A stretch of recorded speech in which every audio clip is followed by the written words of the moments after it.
Bienvenue à notre méditation quotidienne de la parole de Dieu. En ce 17 février, nous méditons sur la tentation et la fidélité. Jacques nous enseigne que Dieu ne tente jamais, mais qu'il nous donne ses dons parfaits. Jésus nous appelle à ouvrir nos yeux et nos cœurs pour comprendre sa présence.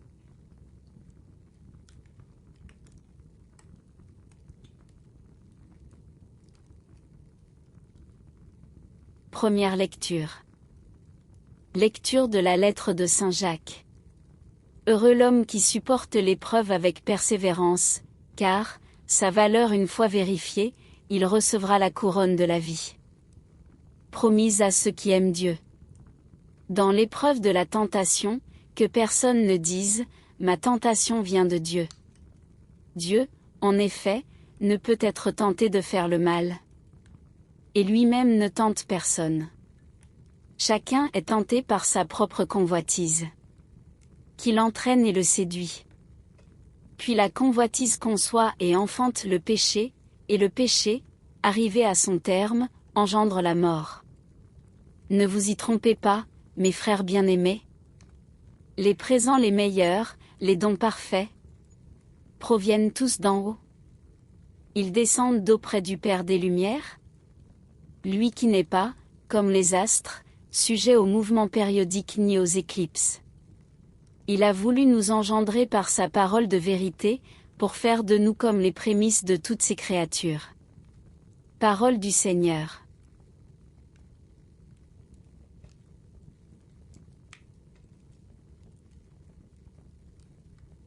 Et maintenant, nous allons faire la lecture du psaume responsorial.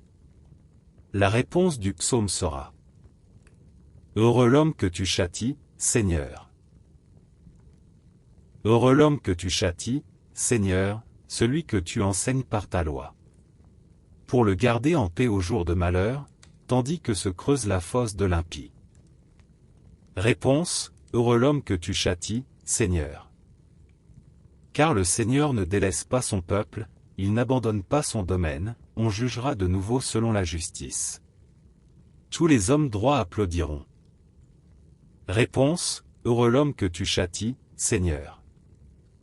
Quand je dis, mon pied trébuche, ton amour, Seigneur, me soutient.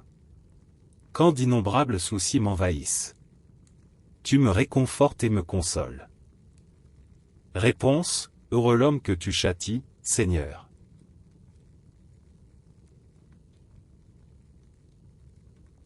Acclamatio avant l'Évangile. Alléluia, Alléluia. Si quelqu'un m'aime, il gardera ma parole, dit le Seigneur. Mon Père l'aimera, et nous viendrons vers lui. Alléluia.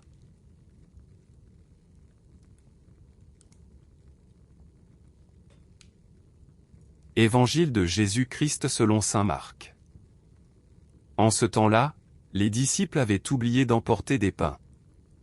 Ils n'avaient qu'un seul pain avec eux dans la barque. Or Jésus leur faisait cette recommandation. Attention!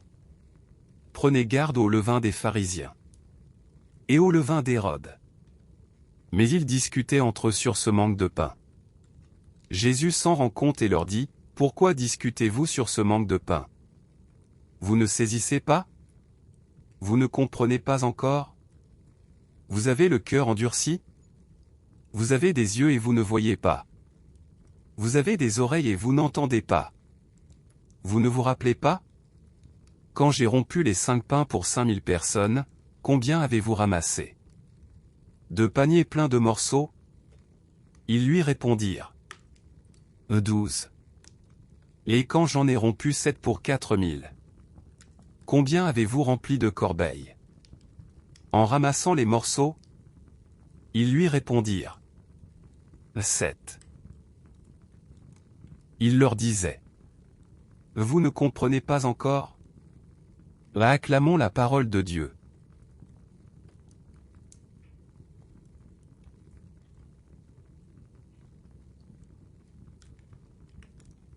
La première lecture nous rappelle une vérité essentielle: Dieu ne tente personne.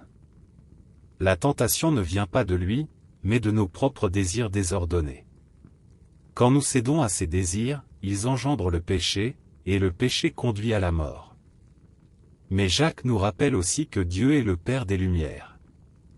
De lui viennent les dons parfaits, les présents les meilleurs. Il nous engendre par sa parole de vérité pour que nous soyons les prémices de ses créatures. Quelle espérance! Le psaume exprime la confiance dans cette fidélité divine, même dans les épreuves, Dieu ne abandonne pas son peuple. Il soutient, console, réconforte. Dans l'Évangile, Jésus met en garde ses disciples contre le levain des pharisiens et d'Hérode. Le levain est une image, il suffit d'un peu pour imprégner toute la pâte. Ici, il symbolise l'hypocrisie, l'orgueil, la dureté de cœur. Jésus invite ses disciples à ne pas se laisser contaminer par ces attitudes. Mais les disciples restent préoccupés par le manque de pain. Jésus les rappelle à l'essentiel, il a déjà multiplié les pains, il a déjà montré sa puissance. Pourquoi s'inquiéter? Pourquoi ne pas comprendre? Aujourd'hui, la parole nous invite à deux attitudes, refuser la tentation qui vient de nos désirs désordonnés, et garder nos yeux fixés sur Jésus, qui nous donne déjà tout ce dont nous avons besoin.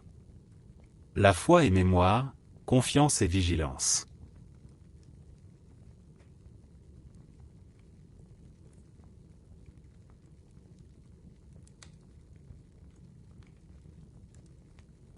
Seigneur, tu es le Père des Lumières. De toi viennent les dons parfaits. Garde-nous fidèles dans l'épreuve. Et délivre-nous des tentations de nos désirs désordonnés. Ouvre nos yeux et nos cœurs, pour que nous comprenions tes signes, et que nous vivions dans la confiance. Amen.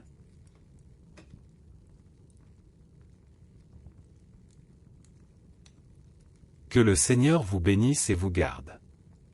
Qu'il fasse briller sur vous son visage et vous donne la paix. Au nom du Père, du Fils et du Saint-Esprit. Amen. Merci d'avoir prié avec nous aujourd'hui. Abonnez-vous à cette chaîne pour continuer à marcher chaque jour avec la parole de Dieu.